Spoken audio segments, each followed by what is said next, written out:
The real journey commences. Our real journey had now commenced. Hitherto our courage and determination had overcome all difficulties. We were fatigued at times, and that was all.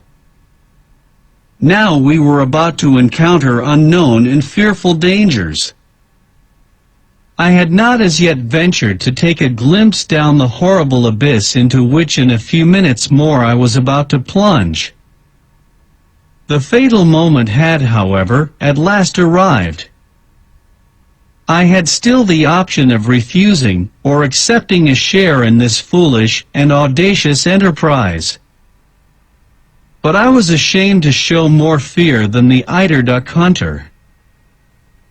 Hans seemed to accept the difficulties of the journey so tranquilly, with such calm indifference, with such perfect recklessness of all danger, that I actually blushed to appear less of a man than he. Had I been alone with my uncle, I should certainly have sat down and argued the point fully, but in the presence of the guide I held my tongue. I gave one moment to the thought of my charming cousin, and then I advanced to the mouth of the central shaft. It measured about 100 feet in diameter, which made about 300 in circumference. I leaned over a rock which stood on its edge, and looked down. My hair stood on end, my teeth chattered, my limbs trembled. I seemed utterly to lose my center of gravity, while my head was in a sort of whirl, like that of a drunken man.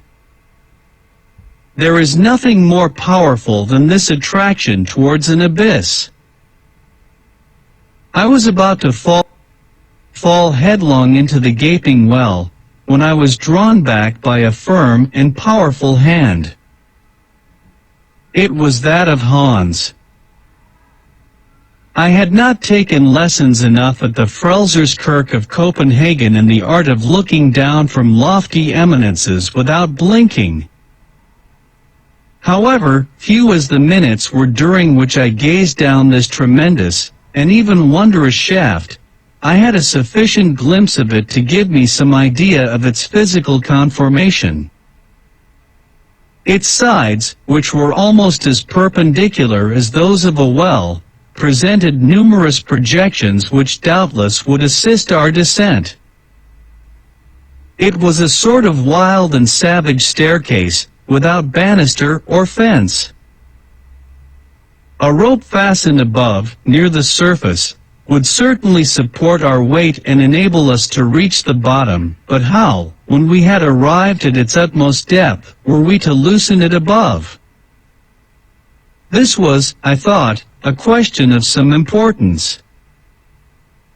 My uncle, however, was one of those men who are nearly always prepared with expedients. He hit upon a very simple method of obviating this difficulty.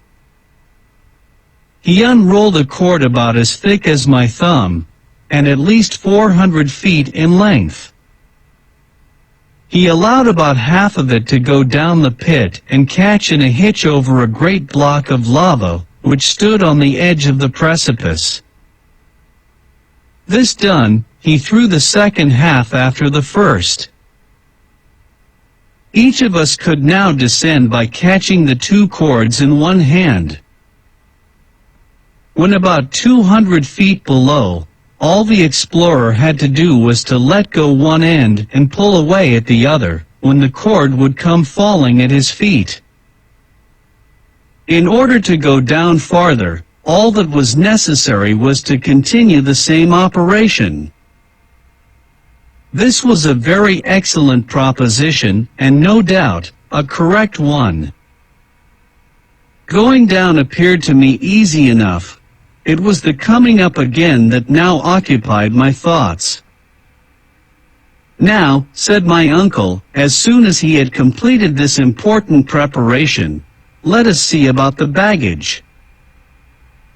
It must be divided into 3 separate parcels, and each of us must carry one on his back.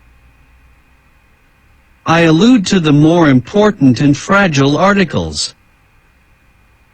My worthy and ingenious uncle did not appear to consider that we came under the denomination. Hans, he continued, you will take charge of the tools and some of the provisions. You, Harry, must take possession of another third of the provisions and of the arms. I will load myself with the rest of the eatables, and with the more delicate instruments. But, I exclaimed, our clothes, this mass of cord and ladders, who will undertake to carry them down? They will go down of themselves. And how so? I asked. You shall see. My uncle was not fond of half measures, nor did he like anything in the way of hesitation. Giving his orders to Hans, he had the whole of the non-fragile articles made up into one bundle, and the packet, firmly and solidly fastened, was simply pitched over the edge of the gulf. I heard the moaning of the suddenly displaced air, and the noise of falling stones. My uncle, leaning over the abyss, followed the descent of his luggage with a perfectly self-satisfied air, and did not rise until it had completely disappeared from sight. Now then, he cried, it is our turn. I put it in good faith to any man of common sense, was it possible to hear this energetic cry without a shudder? The professor fastened his case of instruments on his back. Hans took charge of the tools, I of the arms. The descent then commenced in the following order. Hans went first, my uncle followed, and I went last. Our progress was made in profound silence, a silence only troubled by the fall of pieces of rock, which, breaking from the jagged sides, fell with a roar into the depths below. I allowed myself to slide, so to speak, holding frantically on the double cord with one hand, and with the other keeping myself off the rocks by the assistance of my iron-shod pole. One idea was all the time impressed upon my brain. I feared that the upper support would fail me. The cord appeared to me far too fragile to bear the weight of 3 such persons as we were, with our luggage. I made as little use of it as possible, trusting to my own agility, and doing miracles in the way of feats of dexterity and strength upon the projecting shelves and spurs of lava which my feet seemed to clutch as strongly as my hands. The guide went first, I have said, and when one of the slippery and frail supports broke from under his feet, he had recourse to his usual monosyllabic way of speaking. "Jiff act." "Attention, look out," repeated my uncle.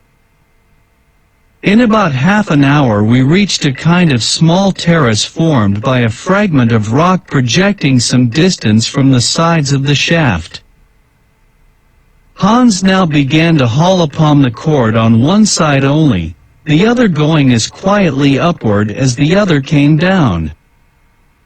It fell at last, bringing with it a shower of small stones, lava, and dust, a disagreeable kind of rain or hail. While we were seated on this extraordinary bench, I ventured once more to look downwards. With a sigh I discovered that the bottom was still wholly invisible. Were we, then, going direct to the interior of the earth? The performance with the cord recommenced, and a quarter of an hour later we had reached to the depth of another 200 feet. I have very strong doubts if the most determined geologist would, during that descent, have studied the nature of the different layers of earth around him. I did not trouble my head much about the matter, whether we were among the combustible carbon, Silurians, or primitive soil, I neither knew nor cared to know. Not so the inveterate professor. He must have taken notes all the way down, for, at one of our halts, he began a brief lecture. "The farther we advance," said he, "the greater is my confidence in the result. The disposition of these volcanic strata absolutely confirms the theories of Sir Humphrey Davy.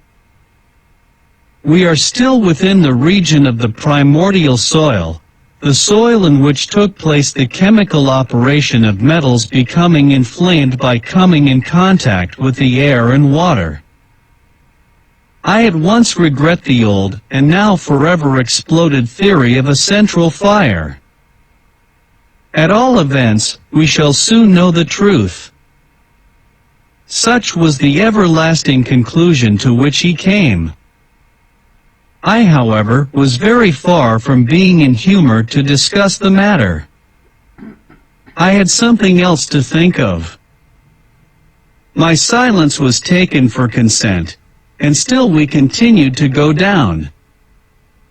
At the expiration of 3 hours, we were, to all appearance, as far off as ever from the bottom of the well. When I looked upwards, however, I could see that the upper orifice was every minute decreasing in size. The sides of the shaft were getting closer and closer together. We were approaching the regions of eternal night. And still we continued to descend. At length, I noticed that when pieces of stone were detached from the sides of this stupendous precipice, they were swallowed up with less noise than before. The final sound was sooner heard. We were approaching the bottom of the abyss. As I had been very careful to keep account of all the changes of chord which took place, I was able to tell exactly what was the depth we had reached, as well as the time it had taken. We had shifted the rope 28 times, each operation taking a quarter of an hour, which in all made 7 hours.